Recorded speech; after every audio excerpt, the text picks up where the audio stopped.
Bueno, estamos con Carlos Correa, él es el director de la ONG Espacio Público. Carlos, ¿cuál es tu evaluación luego que ha sido ya prácticamente aprobada la reforma de la ley Resorte? Bueno, mira, la ley de responsabilidad social incluye a Internet, pero la ley de responsabilidad social, el hecho de que ya incluya a Internet y a los medios electrónicos, abre el camino de las posibles sanciones a las personas que son usuarias o que utilizan Internet para comunicar ideas, informaciones o sencillamente opiniones. Explícame cuáles son las limitaciones que incluyeron en esta reforma. Mira, incluyeron un largo catálogo de prohibiciones y algunas de esas prohibiciones no se ajustan a los estándares de derechos humanos. Por ejemplo, informaciones que puedan causar zozobra o informaciones que tengan que ver con el asesinato o situaciones que tengan que ver con el orden público. Es decir, es muy amplio, muy genérico. Y en la tradición de la aplicación de la norma de la Ley de Responsabilidad Social por parte de Conatel, que lo hace la consultoría jurídica de Conatel, han utilizado para el mecanismo de las medidas cautelares para prohibir información. Por ejemplo, en Venezuela se prohibió la información vinculada o los mensajes que estén vinculados al tema de la propiedad privada, a cuestionar que en Venezuela esté en riesgo la propiedad privada. Entonces, ese tipo de cosas se presentan como tan generales, tan vagas, se abre el camino para la sanción. Creo que hay que entender además que la ley de responsabilidad social hay que leerla articulada con la ley de telecomunicaciones, pero también con que está incorporado en la ley habilitante la posibilidad de construir normas o modificar estas mismas leyes que se acaban de aprobar por parte del presidente de la República, porque está en la ley habilitante. Entonces hay una situación de debilitamiento de la garantía del ejercicio de este derecho.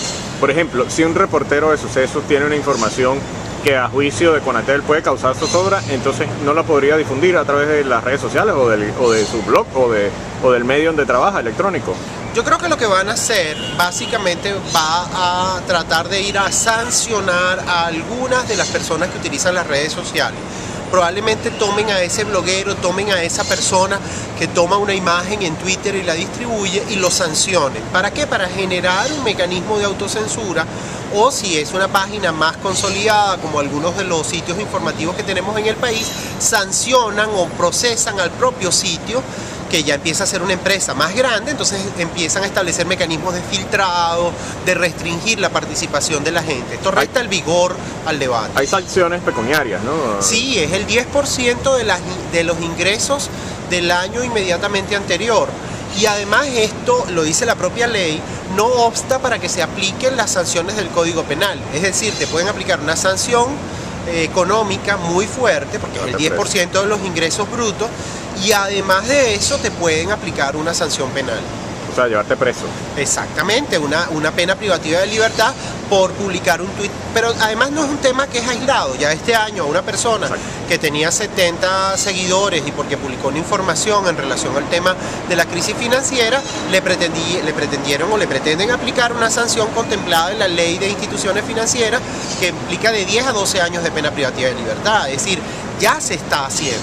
Bueno, y una persona que tenía una franela en un estadio, le abrieron un juicio. Un juicio, y además a Noticiero Digital se le aplicó un proceso judicial por lo que publicó unos comentaristas en el sitio, pero que además resultaron ser personas que lo que estaban procurando era que eso saliera para abrirle el procedimiento. Es decir, se colocan peines, se colocan trampas, se hacen de alguna manera del potencial de la red de participación, se utiliza para tratar de sancionar e involucrarla de alguna manera. Ahora, ¿qué puede hacer el ciudadano? La gente que tiene su Twitter, su Facebook, su red social, su medio donde comenta o suele comentar.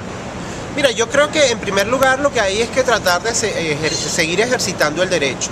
Creo que para acceder a información vamos a tener que aprender otras herramientas, o sea, vamos a tener que sofisticarnos como usuarios.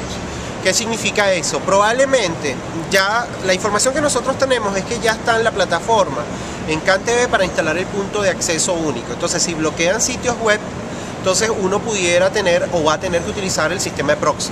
Sí, que es una herramienta que permite acceder a la información y Pero además creo que hay que reaccionar frente a esta misma aprobación de ley. ¿Qué va a ocurrir si sancionan a una persona? Creo que hay que tener una acción colectiva para respaldar e evitar que esa persona sea sancionada. Es decir, tratar de protegernos de la acción del Estado, que es una acción restrictiva, amparados en lo que dice nuestra Constitución y el derecho internacional. Eso es muy importante, proteger al que resulte afectado, porque inmediatamente que logremos prevenir y que esa persona no sea sancionada, vamos a defender el conjunto del derecho para todos. Entonces, aprender más de la red, proteger y actuar en solidaridad con los otros y, por supuesto, ser muchísimo más fino sin perder la eficacia en el manejo de la información. ¿Qué va a hacer Espacio Público, la organización que diriges? Espacio Público va a seguir haciendo lo que hemos venido haciendo, tratando de que más gente utilice la red para comunicar cosas que sean socialmente relevantes, que le importen, que le preocupen, y entonces vamos a seguir trabajando y animando a que la gente aprenda a utilizar la red, pero además vamos también a seguir haciendo el trabajo de defensa y promoción de la libertad de expresión. Nos parece que ese trabajo ahora cobra aún más importancia en el actual contexto. Y bueno, nosotros hemos hecho ya talleres por todo el país donde han participado más de 900 personas para hacer blogs, para utilizar Twitter, para hacer podcasts, para utilizar todas las herramientas de la red, porque nos parece que es un instrumento que avanza en la democratización de la comunicación, en la inclusión. Entonces nos parece que ese es un esfuerzo en el que queremos seguir apoyando y, por supuesto, estar ahí dispuesto a actuar en el caso de las agresiones y los ataques a las personas que utilizan estos medios digitales. Vale, muchas gracias.